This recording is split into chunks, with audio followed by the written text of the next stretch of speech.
Hey, it's Editing Fawn here. Before I begin, there's just a little disclaimer. Some of the dates in this video are already out of date as I was editing this and putting it together. I'll try and put up a little text in the video saying which bits are outdated, so just take that with a grain of salt. But most of the stuff is still accurate, just ignore some of the dates. Okay, thank you. Enjoy the video. The amazing digital circus needs no introduction, but I'm going to do that anyway for the sake of padding the video. It is one of, if not the most successful indie animated series to release on YouTube in, well, forever. The pilot alone, as of writing this, has 425 million views, with each of the following episodes easily crossing the million threshold within the hour of premiering. Even the trailers for the upcoming episodes absolutely juice in terms of viewership, and the constant hype whenever a new episode is on the horizon is nuts. Seriously, just go on Twitter alone and search for anything Digital Circus related. You'll see what I mean. Ignoring the weirdos who inevitably sneak their way in and post some disgusting Pomni art, but hey, that's besides the point. My name is Kane. I am your bitch. You know something has peaked in popularity when YouTube content farms are churning out slop content based on your project. Do I even need to mention the AI-generated K-pop Demon Hunters content on YouTube Shorts? They just hit the Pentagon! No! Slight side tangent, we have hit that inevitable point now where Twitter has done a complete 180 and absolutely despises that film now. No, calling something AI-generated is not a valid criticism when it is painfully obvious with even the most microscopic amount of research that no AI was used in the creation of this film. It's okay just to say you didn't like it, you don't have to act like a moron to get your point across. Twitter. We hate ourselves and we hate you. Okay, back to the Pomni in the room. From the very beginning, we got the sense that Digital Circus was going to be an ensemble show, each member of the cast getting their own dedicated episode and moments to develop, which was confirmed by this tweet from Goose herself. This is where the cracks begin to show themselves. It's been obvious for a while now, especially in the most recent episodes, that Goose has a favorite character. Can you guess who it is? It's Jax. It's Jax. Let me make one thing clear before continuing. I am not saying that a showrunner can't have a favorite character. Of course they would. It's very normal to have a favorite of anything. That's just how our brains work. The problem starts to arise when that very same favoritism begins to overshadow the rest of your cast. Going back to Goose's tweet, she very clearly laid out who would be getting the spotlight in which episodes. So if we watch those episodes, it should reflect quite nicely what Goose promised, right? No, it doesn't. Let's break them down. Episode 3 is allegedly focused on Kinger and Zooble. In this episode, the cast goes on a spooky adventure into a haunted mansion while Zooble stays behind and has a therapy session with Kane. The episode has a runtime of 23 minutes and 54 seconds, not including the credits. Zooble has a total screen time of 3 minutes and 58 seconds, with only 2 minutes and 36 of that being dedicated to the actual character development.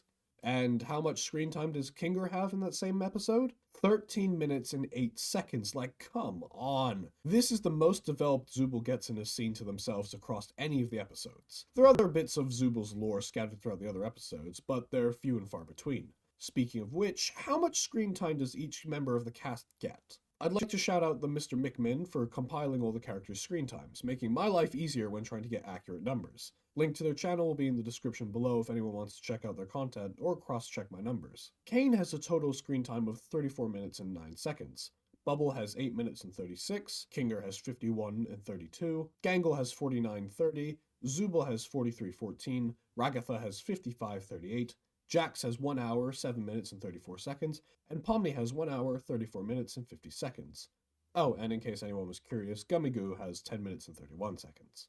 For an ensemble cast, it's pretty well distributed. With Pomni being our protagonist, it makes sense that she'd have the most screen time. But then there's Jax. Again, Goose's favoritism rears its head. Jax is very much an antagonist throughout this show, one could argue more or less than Kane, but given the recently released episode 9 poster, it seems he is the overarching antagonist rather than Kane, which I don't like. Going back to the spotlight list we got from Goose, episode 4 remained true to Goose's word, but then come episodes 5 and 7. These are all just Jax episodes, there's no sugarcoating it. Ragatha has some moments of development in episode 5, but again, it only serves to develop Jax. Episode 6 is obviously a Jax episode, both from what Goose said and who gets the most development in said episode. But then episode 7 continues that. No one else besides Kinger, but only by a little, gets any meaningful development. Jax has his backstory further fleshed out, and the spotlight is mostly on his and Pomni's relationship throughout the entire episode. Episode 8 is the Kane episode and is peak, especially all the dubs that come from Kane's crashing out scene. Hispanics!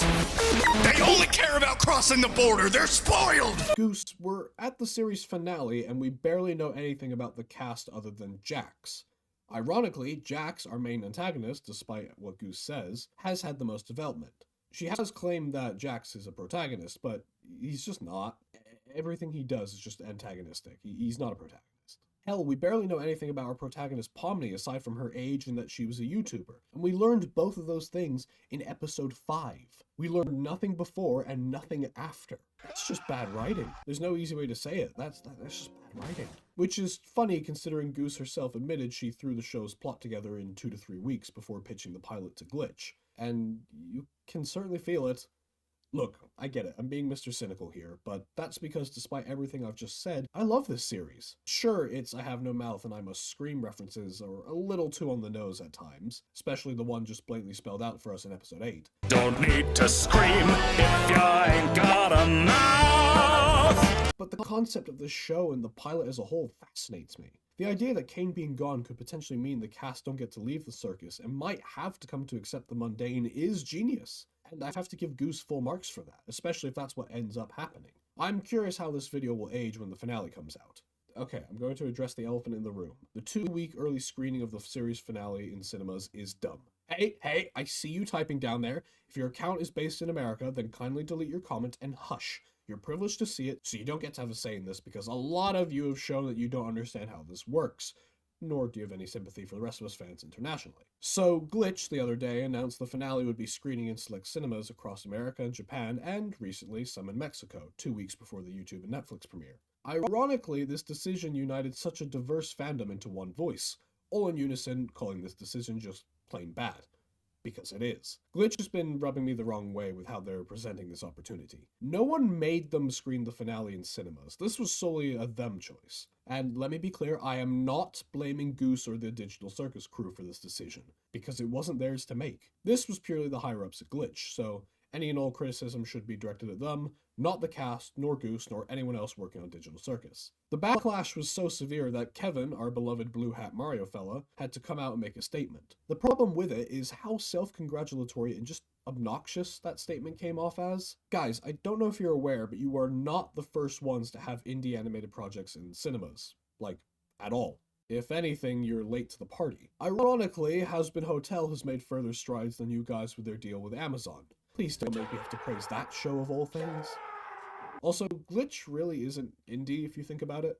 They're backed by the Australian government in terms of funding, so that immediately throws their indie credibility out the window. Which is okay. I'm not saying they're not really indie is a bad thing, just don't wear the indie mask and pretend otherwise. It's okay to say you aren't a certain thing anymore. It's funny because at the moment the finale isn't even going to be in cinemas in Australia, the home country of Glitch Productions. Need I say more about how deliciously ironic that is? I've seen people try to argue that this is the same situation as the Iron Lung film, which, no, it really isn't, and for quite a few reasons. Iron Lung was a standalone film. Anyone from the general public could have gone and seen it, understood the plot perfectly, and gotten enjoyment out of it. This is why fans emailing their local cinemas to screen it mostly worked. Which brings up my other point. Emailing your local cinema doesn't mean jack shit because it doesn't guarantee anything. Again, look at Iron Lung. Some cinemas didn't even bother replying to those who asked them to screen it, and some only recently just screened it after the hype died down. This is a finale to an animated web series. The general public is very unlikely to go and see this in cinemas, because they'd have no clue what the fuck is going on. So why would a cinema branch take that risk when it is just going to be a net loss for them as a company? Don't get me wrong, it's amazing that this is even a possibility to begin with, but at what cost? Indie was all about breaking free of the norms of the industry, either from game companies, Hollywood, etc. But what Glitch is doing, as they themselves have admitted, is bending the knee to the head honchos to get the screening out, which is a bad thing. What Glitch has done here is throw their reputation away and their fans under the bus for a quick bag. And let's be honest, money is the main incentive here. No one can deny that because money fuels everything, and Glitch wouldn't have done this had they not seen the glint of Hollywood's checkbook. People demanding that the less fortunate fans, us being the majority, and can't see it early, just turn off our phones for 2 weeks or just mute certain keywords to avoid spoilers. What? Not sure if they've been around the internet for very long, but it is not that simple. People will post spoilers without any captions, and not just on Twitter. Some people's jobs require them to be active online, which just increases their chances of getting spoiled tenfold. Maybe it should be the fans who get to see it early who should go offline for 2 weeks instead. Seems fair to me. I'd place money on this that if it was the other way around, the Americans would be kicking up a much larger storm with their outburst. Don't get me wrong though, Glitch has made some amazing opportunities possible for several projects. The fact that Dana Terrace, of all people, gets full creative control over her own series, which is essentially a massive middle finger to Disney, is incredible. But this entire debacle has honestly killed a lot of my hype for the finale. Especially when we got the rough-looking poster for episode 9. Such a downgrade compared to 8's poster. And of course it's Jax. It was Jax all along. I fear that they're still going to go down the Am route, but instead of it being Kane who turns into the knockoff Am, it'll be Jax. And I hate that.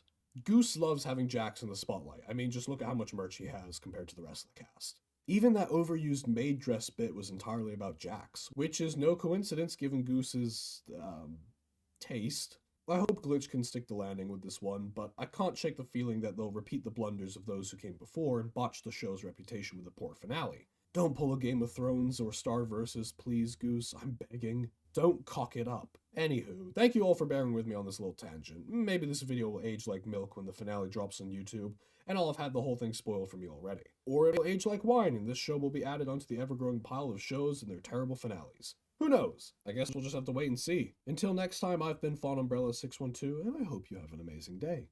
Stay frosty.